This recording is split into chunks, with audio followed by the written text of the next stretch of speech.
तो दो तरह की द्वारका है, आपको बताया, गोमती द्वारका, बेट द्वारका। तो इस द्वारका के अलग अलग नाम भी है। पहला नाम इसको कहा जाता है द्वारका या द्वारवती, यानी दो शब्दों का बना है, द्वार और का, यानी दरवाजा का, यानी दरवाजा, द्वार मतलब दरवाजा और का मतलब भगवान तक जाने का दरवाजा। का यानी किसका दरवाजा? भगवान तक जाने का, ब्रह्म का जाने का दरवाजा। इसका नाम पड़ा कुश स्थली, क्योंकि आनर्थ के पुत्र रेवत ने यहाँ पे कुशा बिछा के इस जगह पे उन्होंने यज्ञ किए, इसलिए इसको कुश स्थली भी कहते हैं। इसको आनर्थ क्षेत्र भी कहते हैं, क्योंकि राजा आनर्थ ने इस भूमि को मांगा था और भगवान ने उनको दिया था। इस जगह को गोमती द्वारका भी कहते हैं, ऑफिस को गोमती द्वारका और घर को बेट द्वारका। तो इसको मोक्षपुरी भी कहते हैं, मुक्ति धाम या मोक्षपुरी, मुक्ति दिलाने वाली नगरी। जो यहाँ आता है मुक्त कहाँ होके जाएगा? स्वर्ग में नहीं, भगवान के धाम को जाता है, क्योंकि ये आपको भगवान के धाम को जाने का रास्ता देती है। तो अलग अलग इसके नाम भी हैं। ऐसे ही द्वारका की कई महिमा है। तो ये महिमा प्रहलाद जी ने बताई, आपको महिमा सुनाते हैं। प्रहलाद महाराज इसके बारे में स्कंद पुराण में कहते हैं, 7वें स्कंद में। स्कंद पुराण सबसे बड़ा पुराण है हमारे 18 पुराणों में, 81,000 श्लोकों का। प्रहलाद महाराज कहते हैं, तस्मात् कलि युगे विप्रा न अन्यत्र प्राप्यते हरि यदि कार्यहिम कृष्णेन तत् गच्छतमाचिरम। कलयुग में हरि को कहीं और प्राप्त नहीं किया जा सकता। कहां पे प्राप्त किया जा सकता है? यदि भगवान कृष्ण को किसी को पाना हो तो आप लोग बिना कुछ ही सोचे समझे कहां जाना चाहिए? द्वारका। कहां? द्वारका। यानी भगवान कृष्ण को अगर पाना है तो कहां जाएं? द्वारका। तो द्वारका में जाएं। क्या वृंदावन में कृष्ण नहीं मिलते? वहां भी मिलते हैं। तो जहां जहां भगवान ने लीला करी वहां पे आप जाएं, वहीं पे केवल उनको प्राप्ति होगी। और यहां पे लिखा है, जब मनुष्य द्वारका जाने की इच्छा करता है, क्या इच्छा? पहुंचना नहीं है, अभी पहुंचे भी नहीं है। जैसे आप सब आए, आप सबने हमने कभी ना कभी प्लान करा होगा, द्वारका जाऊंगा, द्वारका जाऊंगा। सिर्फ जब इच्छा करता है, पहुंचने की बात नहीं बोली कि पैर कर रखने का कदम। जब इच्छा भी आप करते हो, उसके पितृ जो है नरक मुक्त हो जाते हैं। अगर नरकों में है तो संगीत गाते हैं, उसका गुणगान करते हैं कि हमारा पीढ़ी का एक ऐसा व्यक्ति भी है जो द्वारका धाम पहुंच गया। हरि हरि वो। आपके घर में, अगर हमारे घर में आप देखो, हम कहते हैं पता नहीं, लग रहा है दादा दादी वापस आ गए हैं, मम्मी पे पापा पे, लगता है परदादा आ गई है, बुआ चाची नाना नानी, पता नहीं कौन किसके शरीर पे आ रहा है। तो जब आप किसी ऐसे धाम में जाते हो तो वो पहले ही खुश हो जाते हैं, अरे हम तो खुश हो गए, प्रसन्न हो गए, हमारे घर का कोई ऐसा व्यक्ति है जो धाम जा रहा है, वो भी द्वारका। खुश होने लगते हैं। और पग पग पर, यहाँ पे आपने एक कदम रखा, एक पैर ऐसे करके रखो, रख के देखो, रखो एक पैर ऐसे, एक अश्वमेध यज्ञ हो गया आपका। एक अश्वमेध यज्ञ होता है जब पृथ्वी में घोड़े को छोड़ा जाए, पूरी पृथ्वी का चक्कर लगाएगा, पृथ्वी का चक्कर लगा के राजाओं को चुनौती देगा, ये दे दी कि किसने घोड़ा छोड़ा है। अब दो राजाओं के बीच में लड़ाई होगी, जिसने घोड़ा छोड़ा था अगर उसने दूसरे राजा को हरा दिया, घोड़ा आगे बढ़ेगा, पूरी पृथ्वी का चक्कर लगाने के बाद वापस आएगा। अब इसमें क्वेश्चन आता है, कई लोग ये पूछते हैं घोड़ा कितना समझदार था कि वापस भी आ जाता है इतना पूरी पृथ्वी का चक्कर काट के। तो ये अश्वमेध यज्ञ अब तो कोई कर भी नहीं सकता। अश्वमेध यज्ञ एक बार करो, ऐसे 1000 बार करो तो इंद्र की गद्दी मिल जाती है। हमने जब से द्वारका आए हैं कम से कम 1000 से ऊपर बार ऐसे कर दिया होगा। तो आपको क्या लगता है इंद्र की गद्दी नहीं मिलेगी? अब मिलेगी, 100% मिलेगी। आज नहीं तो कल हम में से सब कोई ना कोई इंद्र की पोजीशन लेगा। इंद्र का विनाश होता है, इंद्र की मृत्यु होती है। जैसे जैसे हम सब है, हम सबका अब चुनाव कराया जाएगा, कौन किसको इंद्र बनाए। तो कौन कौन तैयार है इंद्र बनने के लिए? हम सबको इंद्र बनाया जाएगा, इंद्र की नगरी स्वर्ग में भेजा जाएगा, वहां सबको राजा बनने का मौका दिया जाएगा। तो इसलिए यहाँ पे पग पग पे अश्वमेध यज्ञ करने का फल मिलता है। जो लोग द्वारका यात्री की यात्रा में विघ्न डालते हैं, सुनो लिखा हुआ है स्कंद पुराण में, यात्रा में विघ्न डालते हैं वे मूढ़, यानी वो मूर्ख लोग, कल्प के अंत तक रौरव नरक में छोड़े जाते हैं। कहाँ पे? रौरव नरक में।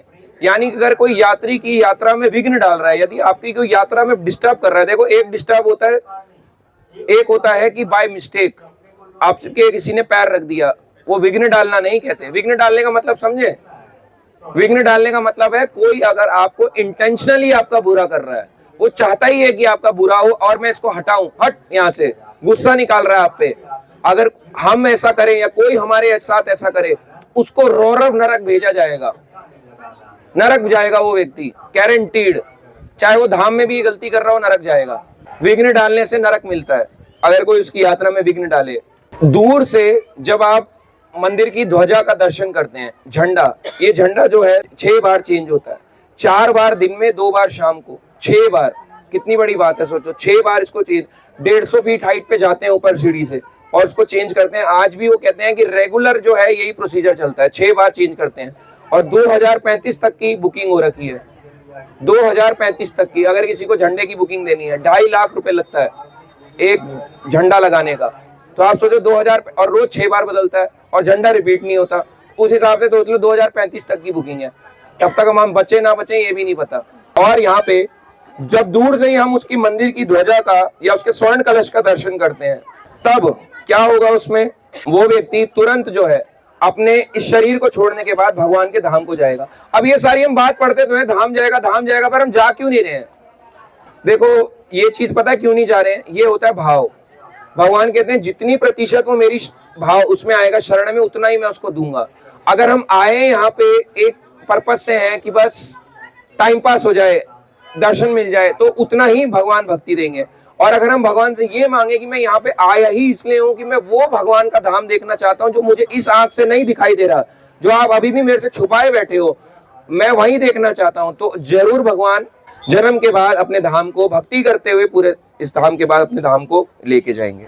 और आता है कि द्वारका में ये भी बात है कि यहाँ के जितने भी पुजारी वगैरह रहते हैं, ज्यादातर बोला जाता है कि वो सब वैसे विष्णु के दूत है, विष्णु दूत कहलाते हैं, चतुर्भुज वाले विष्णु दूत।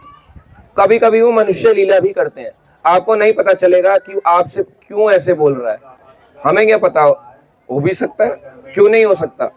पर ऐसे ही पर विष्णु दूत ये मत समझे कि गलत नहीं हो सकता, विष्णु दूत भी रावण कुंभकर्ण बन सकते हैं, ये भी ध्यान रखें। गलती करने पे उनको भी सजा मिल सकती है। चतुर्भुज होना ही अपने आप में सफिशिएंट नहीं है। तो इस द्वारका नगरी की कई लोग परिक्रमा भी लगाते हैं, हम तो इतनी बड़ी लगा नहीं सकते। इतनी बड़ी लगा लेंगे परिक्रमा? नहीं लगा पाएंगे, बहुत बड़ी है। सोच के देखो, वैसे पूरे द्वारका नगरी की जो परिक्रमा है 12 योजन की थी, जो भगवान कृष्ण ने मांगी। 144 किलोमीटर की परिक्रमा जो भगवान का द्वारका था, लगा ही नहीं पाएंगे।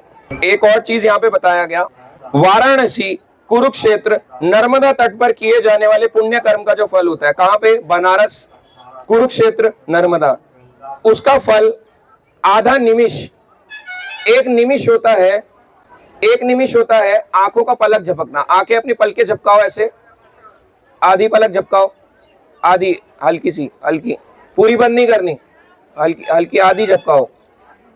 तो जो फल आपको कहाँ पे? कुरुक्षेत्र, बनारस और नर्मदा, इन 3 जगहों में जाके मिलेगा। इतना सा फल आपको केवल द्वारका में मिल जाता है। करो ऐसे, बस। वहां का जो फल था बनारस का यानी काशी का, कुरुक्षेत्र का जहां भगवान ने महाभारत का युद्ध लड़वाया, और इसके अलावा कहाँ पे? नर्मदा। 3 जगहों का जो फल है वो केवल ऐसे करने से मिल गया। ये धाम है, समझे? धाम क्या है? धाम अगर ऐसी चीज है जिसका विनाश नहीं होता। देखो धाम अगर आप घर में ही बोलो ना द्वारका धाम की जय, तो भी कृपा मिलेगी। और तीर्थ वो होता है जहां जाके नहा के कृपा मिलती है। तो ये कुरुक्षेत्र की तरह तीर्थ नहीं है, धाम है जहां भगवान ने रहे हैं, सबसे ज्यादा रहे हैं, इसलिए इसको धाम कहा गया। भगवान कहते हैं कि जो द्वारका की महिमा का, चाहे वो थोड़ा भी सुन रहा हो, जो भी यहाँ बैठा है, जा रहा है, सुन रहा हो, यदि वो द्वारका की महिमा का पाठ यानी जो बता रहा है या जो श्रवण कर रहा है, उसको समस्त फलों की प्राप्ति होती है। और जो इसका प्रचार करता है या घर में लिखित रूप से इसको रखता है ना, उसको, उसका घर साक्षात द्वारका ही कहलाता है। जो इस चीजों का प्रचार करता है उसका घर साक्षात द्वारका ही है।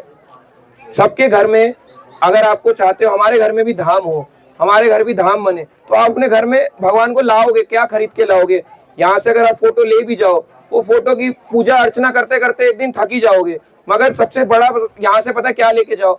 यहाँ से जाके उस धाम के विषय में जो आपने सुना है उसको सुन के जाओ, उसको मन में बिठा के जाओ, दोबारा से इस चीज को सुनो क्या बताया गया। घर में जाओ, भागवत खोलो, 10वां स्कंद खोलो, 11वां स्कंद खोलो और पढ़ो। पढ़ने के बाद आपको समझ में आएगा कि यहाँ पे क्या था। तीर्थ यात्री बहुत आते हैं, बहुत से जाते हैं, बहुत से लोगों ने अपना शरीर छोड़ा, फल उसका मिलता है, नो डाउट। धाम में आए हैं, पैर भी रखा है, कुछ भी करा है, उसका फल उसको मिलेगा ही मिलेगा। पर पूर्ण फल तब तक कब मिलता है? जैसे मान लो एक व्यक्ति स्कूल गया है, स्कूल जाके स्कूल में पढ़ा दिया और घर में जाके पढ़ाई ना करे, काम चलेगा? नहीं।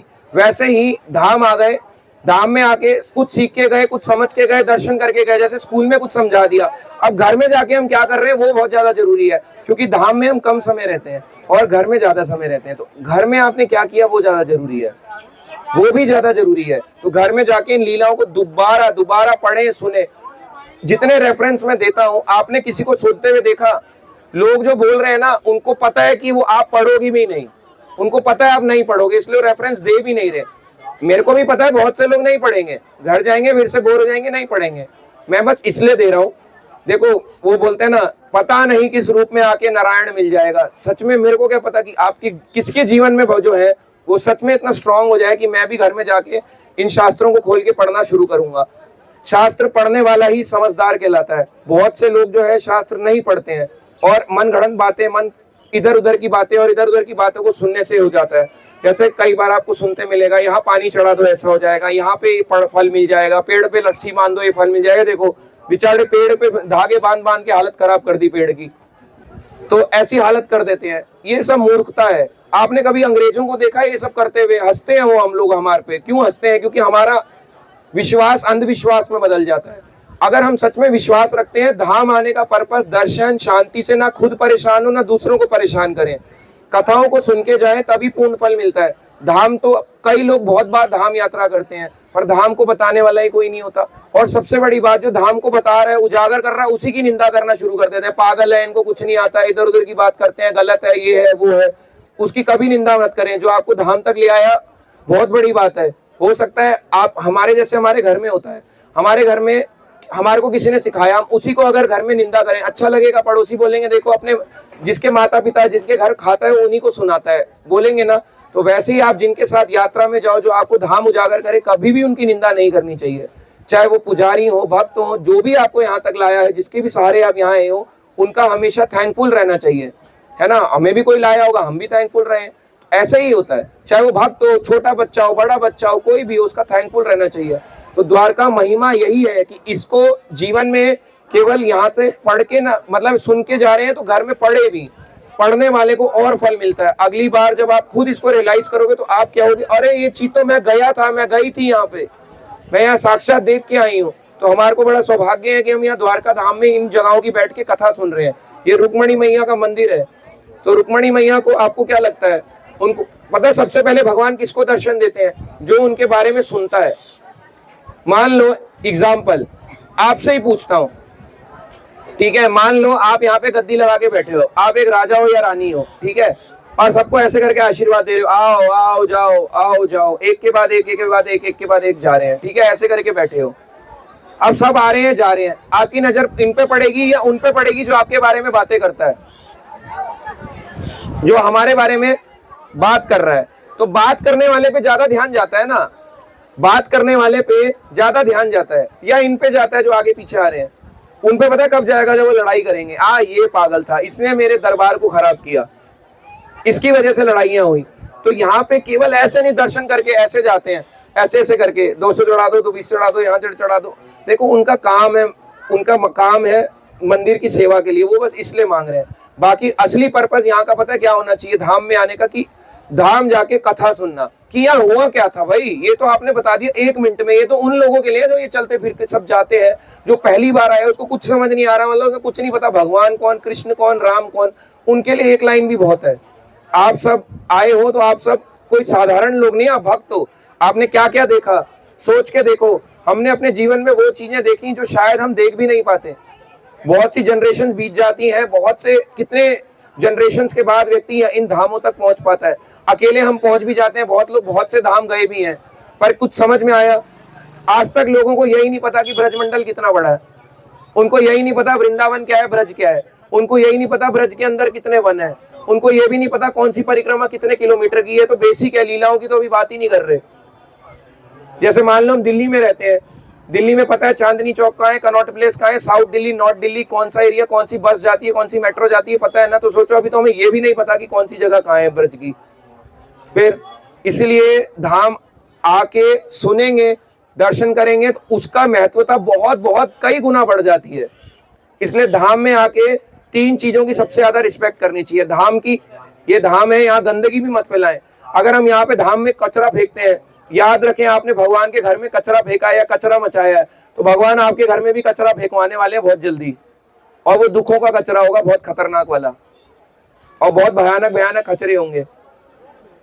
धाम में आके दूसरा, धाम, धामी, धामी यानी भगवान के जितने भी यहाँ पे विग्रह हैं, केवल मेन विग्रह नहीं, जितने भी भगवान के विग्रह हैं उनको प्रणाम, जितना हो सके प्रणाम करना चाहिए। और धामवासी, उसकी रिस्पेक्ट करनी चाहिए। हम किसी को गलत नहीं बोलते, उसकी रिस्पेक्ट करते हैं, गलत का सहयोग नहीं करते। बस अगर कोई मछली खा रहा है उसका सहयोग नहीं करेंगे, खान दो मूर्ख है,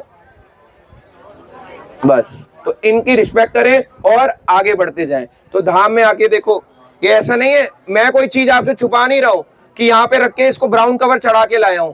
ये मिलती हैं किताबें, आप जाओ आपको कहीं भी मिल जाएंगी किताबें, किसी भी आपको इस्कॉन मंदिर ऑनलाइन भी मिल जाएंगी। आप कृष्ण लीला उठाओ, आपको कृष्ण लीला मिल जाएगी। श्रीमद् भागवतम मंगाओ, ऑर्डर कर दो ऑनलाइन, अपने घर में पढ़ना शुरू कर दो, आपको खुद समझ में आएगा भगवान कौन, भगवान की लीलाएं क्या क्या। पूरा 10वां स्कंद 11वां स्कंद भगवान कृष्ण की लीलाओं से भरा हुआ है। तो आप उनको पढ़ना शुरू करो। या धाम में आए हो, धाम को प्रणाम करो, एंजॉय करो कि हम यहाँ तक पहुंच गए हैं। हरि हरि वो। बहुत कम लोग ही यहाँ तक आ पाते हैं, कथा सुन पाते हैं, तो जो आ पाए हैं उनका सौभाग्य है। आप सबको हम थैंक यू करते हैं और करते हैं। हरे कृष्णा कृष्णा कृष्णा हरे हरे, हरे राम राम राम हरे हरे।